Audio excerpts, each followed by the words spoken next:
Much for covering so much there and providing your insights and knowledge. We will, of course, be across all of the developments in the ongoing Russia-Ukraine conflict and those diplomatic efforts towards peace. We move on now, though, and the United States has vetoed a United Nations Security Council resolution calling for an immediate and permanent ceasefire in Gaza. This comes as an Israeli airstrikes across the Strip kill nearly 100 Palestinians in just 24 hours. The US was the only member to vote against the measure. 14 other countries backed it.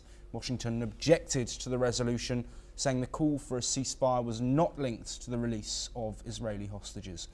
This is what Dorothy Shea, US representative, said when she raised her hand to veto the resolution.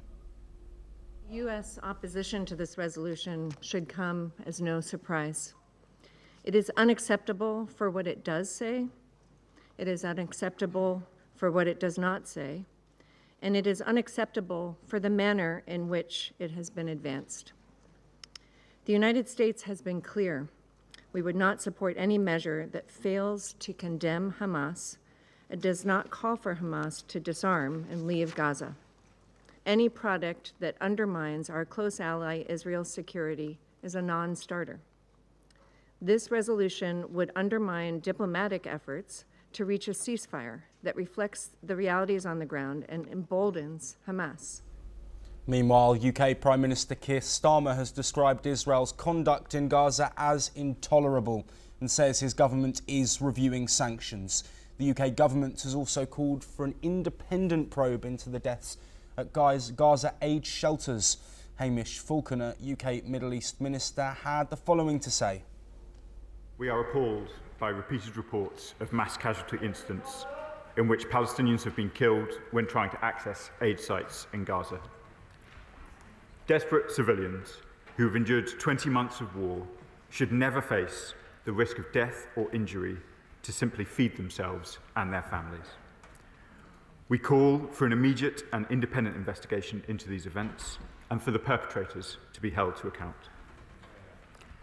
It is deeply disturbing that these incidents happened near the New Gaza Humanitarian Foundation distribution site. On the other hand, Gaza rescuers have said that at least 10 people have been killed in the latest Israeli strikes. This comes after the Gaza Health Ministry said that strikes had killed at least 95 Palestinians in the previous 24 hours, including at a school housing displaced families that was hit near the southern city of Khan Yunis. The aid situation remains dire, with centres closed again for what officials call maintenance. We stay in the region now. Syria's new government has agreed to grant immediate access to suspected former nuclear sites to inspectors from the International Atomic Energy Agency, according to the agency's chief, Rafael Grossi. Grossi made the announcement while speaking in Damascus, where he met President Ahmed al-Sharaa and other officials. The visit marks a significant step in the IAEA's efforts to resume its investigation into Syria's past nuclear activities, long believed to be tied to a clandestine weapons program. The agency aims to clarify activities deemed probably related to nuclear weapons, including a reactor site destroyed by Israel in 2007 in the Deir ez-Zor province, which was never fully accounted for under the Assad regime.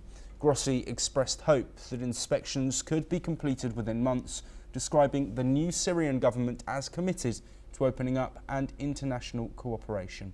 The move comes amid the lifting of sanctions on Syria by the US and the EU.